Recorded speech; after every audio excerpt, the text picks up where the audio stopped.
खबर बेंगलुरु के विभितपुरा से है, जहां कर्ज की वजह से एक खानदान ने खुदकुशी करने की कोशिश की, जिसमें बेटा और मां मर गईं, जबकि बेटी और बाप बच गए। बताया जा रहा है कि यह खानदान चिटफंड का कारोबार कर रहा था, मगर कारोबार में नुकसान की वजह से अहले खाना को 5 लाख रुपए कर्ज था।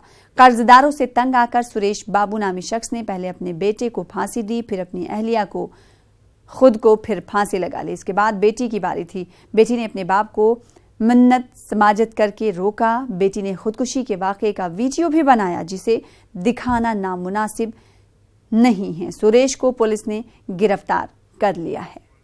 रऊफ हमारे साथ मजीद अपडेट के साथ जुड़े हुए हैं। काफी हैरान कर देने वाली खबर है और काफी अफसोसनाक भी खबर है। रऊफ, कब का ये मामला है और क्या कुछ ये पूरा मामला था, बताइए।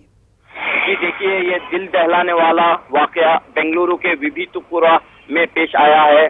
HAL Hindustan aeronautic limited company के करीब मौजूद विभितपुरा इलाके में ये दिल दहलाने वाला वाकया पेश आया है। शनिचर की सुबह में जो है ये वाकया पेश आया है। एक ऐसे वक्त में के खानदान के 4 अफराद में दो ने सुसाइड के जरिए जो है खुदकुशी के जरिए जान दे दी है और मजीद 2 जो है इस पूरे मामले में जो है बच निकले हैं। इस पूरे मामले में जो है घर के जो मालिक हैं सुरेश बाबू ने जो खानदान में जो तनाजा, उनकी जो फैमिली का जो तनाजा चल रहा था, खास तौर पर कर्ज को लेकर काफी कर्ज हुआ है।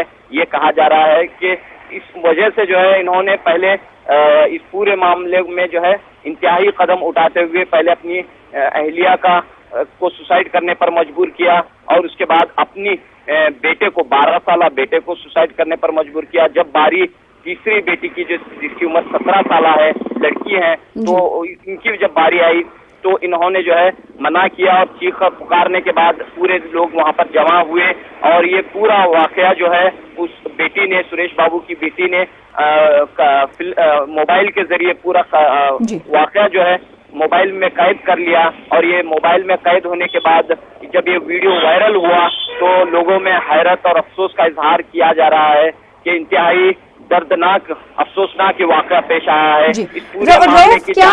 रऊफ, ये फैमिली, ये खानदान, इस खानदान की हालत क्या कुछ रही, बैकग्राउंड क्या कुछ है, और साथ ही साथ ये बताइएगा क्या सुरेश की जहनी हालत ठीक है? इस हवाले से कुछ पुलिस कह रही है? जी बिल्कुल भी, ये जो खानदान है वो मराठी बोलने वाला है। यहाँ बेंगलोर का मुकामी खानदान नहीं है, जो बाहर से आकर यहाँ पर मुकीम है और इनका जो लेन देन था वो चिट फंड भी था और बताया जा रहा है कि सुरेश बाबू एक निजी कंपनी में एग्जीक्यूटिव के तौर पर काम करते थे। तो अब पुलिस ने जो है इन्हें गिरफ्तार कर लिया है और पूरे मामले की जांच हो रही है। अब्दुल अहद की सरपरस्ती में, जहाँ के DCP हैं, डिप्टी कमिश्नर ऑफ पुलिस, उनकी सरपरस्ती में इस मामले की तहकीकात हो रही है। उनका यही कहना है कि पूरा मामला जो है कर्ज की वजह से पेश आया है।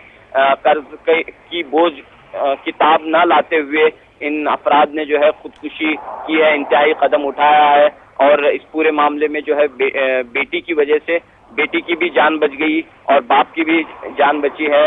लेकिन अफसोस की बात यह है कि 12 साल लड़की की और 45 साल सुरेश बाबू की अहलिया इस पूरे मामले में जो है फौत कर गए हैं। जी, तो काफी अफसोसनाक खबर है और दिल दहला देने वाली खबर है। हालांकि पुलिस इस हवाले से मजीद पूछताछ कर रही है और सुरेश को, जो कि इस पूरे घटनाक्रम का मुलजिम बताया जा रहा है, उसे गिरफ्तार कर लिया गया। बेहद शुक्रिया।